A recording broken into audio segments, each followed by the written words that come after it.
ታድሶ ሆሳዕና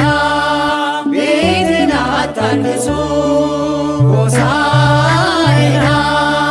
በማለት ተናግሮ ሆሳዕና ገበያውን ገታ ሆሳዕና ቸሩ መድኃኔዓለም ሆሳዕና የሁላችን ጌታ ሆሳዕና የሁላችን ጌታ ጌታ በአህያ በውርንጭላዋ ተቀምጦ ወደ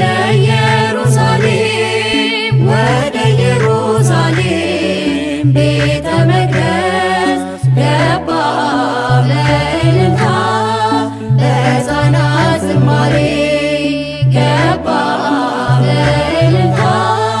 በሕፃናት ዝማሬ